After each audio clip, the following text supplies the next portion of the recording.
Welcome to Anoka County supplemental training on how to prepare for the support planner and writing measurable goals. We will review what the support planner role is and how they can help write a detailed plan, as well as talk about what you should prepare for their visit and how to write detailed, person-centered, measurable goals. Let's get started. The support planner role is discussed in more detail in the CDCS orientation, but we want to start with a quick refresher. A support planner is always optional. We encourage people to use a support planner, especially for the first year or two, as the CDCS-CSP is a lengthy and detailed document. Using a support planner will help reduce the number of things that you yourself are solely responsible for in the process of starting up CDCS. And a support planner can help you make changes throughout the year by completing addendums or revising your entire plan. Some participants even like to hire them to do some additional tasks like recruiting staff, training staff, researching resources, or helping them to monitor spending.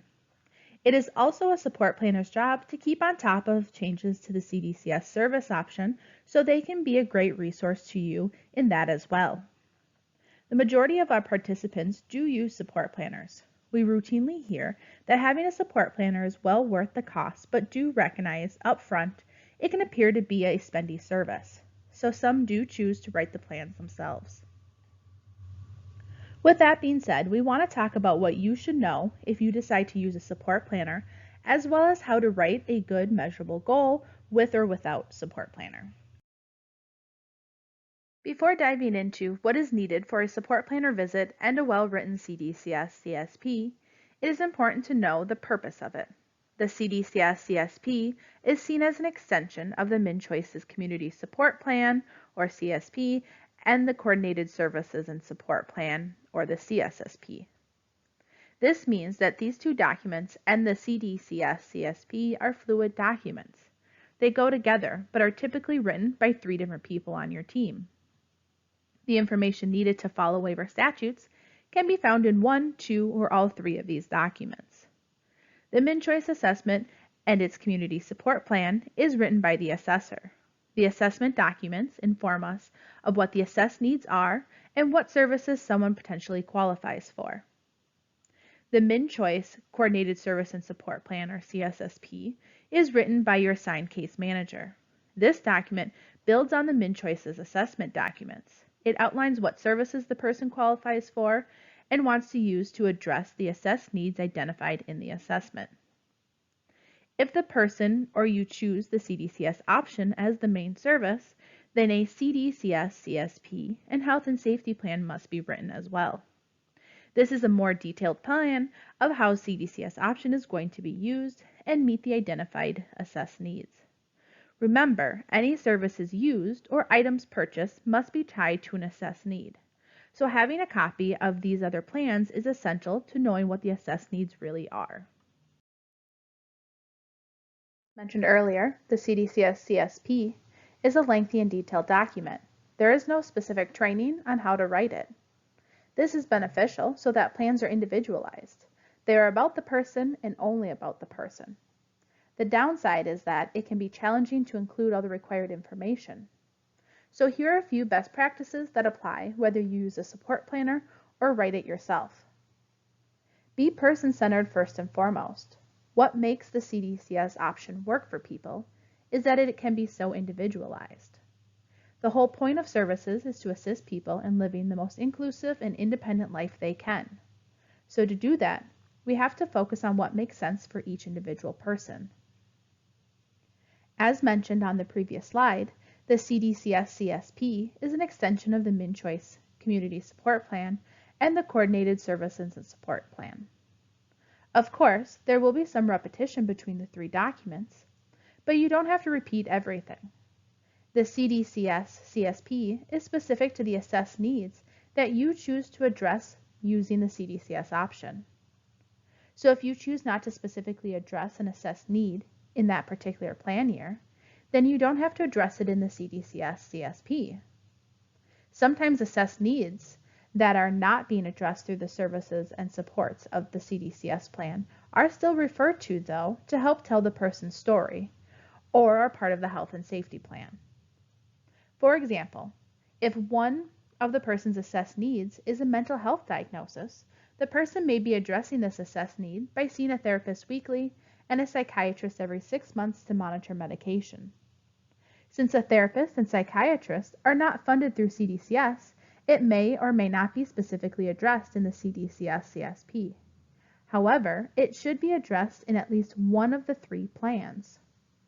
It is the role of the assessor and case manager to ensure this happens. So as you can see, it is important that the assessor, case manager, you, and/or the support planner are working together and are all on the same page. If you are utilizing a support planner, it's very beneficial to send them a copy of the mid-choice assessment, or at least the eligibility summary from the assessment. Your case manager can assist with obtaining and sending this to your support planner. Without a copy of this, you or the support planner may be blindly requesting services and supports and writing goals for assessed needs that may not even be in the assessment. So step 1 of writing the plan is to have at least the summary of the assessment to know what assessed needs are so you can build the services and supports around them. As we have talked about, there is some repetition, so sending the assessment to the support planner ahead of time can help cut down on some of it because a support planner asks a lot of the same questions as the mid-choice assessor. Having the assessment ahead of the meeting gives the support planner the opportunity to get the basic information written into the CDCS-CSP prior to you meeting. It also allows for you and your support planner to jump to the details of the services and goals faster.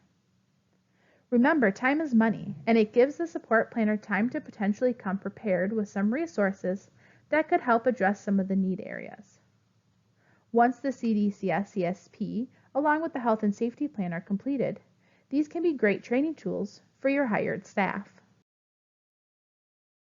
It is important to be well prepared to either write the plan or for the support planner meeting. Think about and even write down these points. What does the person like? What do they enjoy doing? Who do they enjoy spending their time with? Really, what makes them tick? Progress can't be made if someone is forced to work on things they don't enjoy all the time. We must find a balance. Think about what the person doesn't like. What are the things that may upset them or may deter them from wanting to work on other areas of identified need in the assessment? Think about what the person does really well. What are their strengths?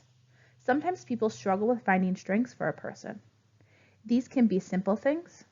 Do they have a smile that lights up a room? Are they really good at math? Are they social and a fantastic friend? Are they imaginative or creative? Do they have an infectious laugh, or are they funny? Do they try really hard? Anything can be a strength, and everyone has them. Next, what does the person need help with? This is where the assessed needs come into play. What are the areas of life that they need help with, and which areas of need would you like to focus your efforts on? Then try to think about or ask how they would want to work on those areas. Take into consideration everything we've talked about, their likes, dislikes, strengths, and their assessed needs to determine how best to work on those. For example, it would not make sense for someone who hates loud noises to work on social skills in an environment that is noisy. Instead, they would want to work on social skills in a quiet place with fewer people, so maybe a library versus a busy mall. Next, we'll look at the key components of writing the goals. As a part of the plan, you are required to include measurable goals and evaluate progress or maintenance of these. So take a look at your list of assessed needs and determine which areas you want to prioritize, work on, and measure. It could be helping the person become more independent with bathing, toileting, cooking, or learning to manage their money. It could be to better manage a disabling health need or improve their mental health. Next, determine what services or goods you will need to work on those assessed needs. This may include hiring staff, an outside service or therapy, or different supplies and equipment. Your requests need to meet waiver criteria, like the item or service will promote health and safety or independence, it's cost effective or efficient, and only for the person on CDCS. Next is writing the measurable goal. Goals can be challenging to write, They need to be written for the person, not the caregivers. So the goal cannot be something like, staff will ensure activities of daily living are met daily. It should be, Joe will participate in activities of daily living on a daily basis. Goals need to be measurable and objective. Measurable does not mean it has to be a percentage or number based, but it can be. So an example might be, Joe will brush his teeth without reminders 5 times a week. Another example of a measurable goal is Joe will not have any hospitalizations this year. Or Joe will maintain his ability to self-propel his wheelchair. Let's take a closer look at another example. A helpful tool in preparing for the support planner visit is the Short-Term Goals Lead to Big Results document, found with your orientation materials. This document breaks down the individual parts of a goal so you can fill in the information. The support planner, or you, then can write the goal based on it. Pick an assessed need. In this case, Joe is focusing on his assessed need in the area of employment and really housing and mental health as well. Joe has cerebral palsy and depression and is struggling to make enough money in his current job to pay his rent and to also participate in social activities. Joe has also shared that his mental health is much better when he's able to socialize with friends, but he currently cannot afford to. When he feels really down, he sometimes will not get out of bed or not go to work, which has resulted in losing various jobs over the years. He also shared that he really likes to cook. So Joe wanted to set a goal that he felt he could accomplish in the next 6 months. In the next 6 months, Joe would like to find a job that pays at least $1 more an hour, which will give him enough money to pay rent and also be able to afford to do more social things with friends, improving his mood. In order to accomplish this goal, he thought he would use his staff a couple times a week for 3 hours to help him break down the steps of finding a different job and keeping him on task. He also thought an iPad would be extremely helpful in his job search and completing online applications, as well as using an app online that helped him with his mental health. He doesn't drive and has limited staffing, so going to the library multiple times a day for this was not an option for him. So ultimately, his goal is to maintain his housing by getting a higher paying job, but in the short term to also increase his social opportunities to improve his mental health. Another great goal writing tool is the Writing Goals and Outcomes document, also found with your orientation materials. The Writing Goals and Outcomes document explains the SMART model. S is for specific. An example would be, I want to improve my health by losing weight.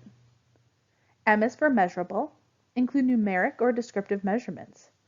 In this example, it might be, I want to improve my health by losing 20 pounds.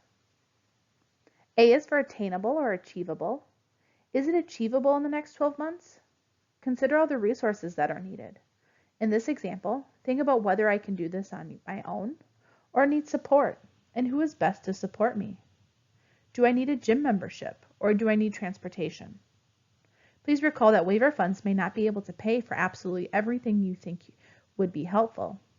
It still must meet waiver criteria. R is for relevant or realistic. Is the time realistic? Is the person motivated? Is accomplishing this important to them? For example, I may need to remind myself this will give me more energy and I will feel better, let alone all the other health benefits. T is for time. Set deadlines. In this example, I want to improve my health by losing 20 pounds within the next year, with an average of 1.6 pounds a month. Let's see this example in more detail. So for this example, the person is Beth. She has an assessed need of diabetes and obesity. Beth wants to continue to live in her community and to also increase her independence. If she does not get control of her diabetes, there could be grave consequences for her. So her SMART goal is that Beth wants to improve her health by losing 20 pounds within the next year, with an average of 1.6 pounds a month. The action plan, or how she will accomplish this goal, is staff will take Beth to the gym 4 times a week to walk for 45 minutes on the treadmill. Staff and parents will teach and help her to make better food choices, less sweets and chips. Beth will do a weigh-in at the start of each month to evaluate her progress, and her guardians will help her make other adjustments to this plan as needed. This overall goal will be evaluated at least annually upon plan renewal. A SMART goal does not just address what will be accomplished, but how. Beth is going to use both paid staff and her parents, which are an informal support, to help her achieve this goal. In the CDCS plan, after each category section, you will also need to specify why the services or supports are needed as it relates to the person's disability or condition. In this example, it might say, Beth has Down syndrome and her health is declining. She needs staff to help her make better food choices and to exercise with her to motivate her. So we have talked about what content to think about when preparing for a support plan or visit. Things like what assessed needs you want to work on. So now let's talk about some other helpful tips for meeting and choosing a support planner. Remember, the support planner will meet you at your home, in the community, by phone, or virtually. Most find it helpful to meet face-to-face for the first time, but it is totally up to you. The participant does not have to be present during the visit if you feel it would be more disruptive than helpful. It is not unusual to meet at a coffee shop or in public, which can also double as a needed break for the primary caregiver or managing party.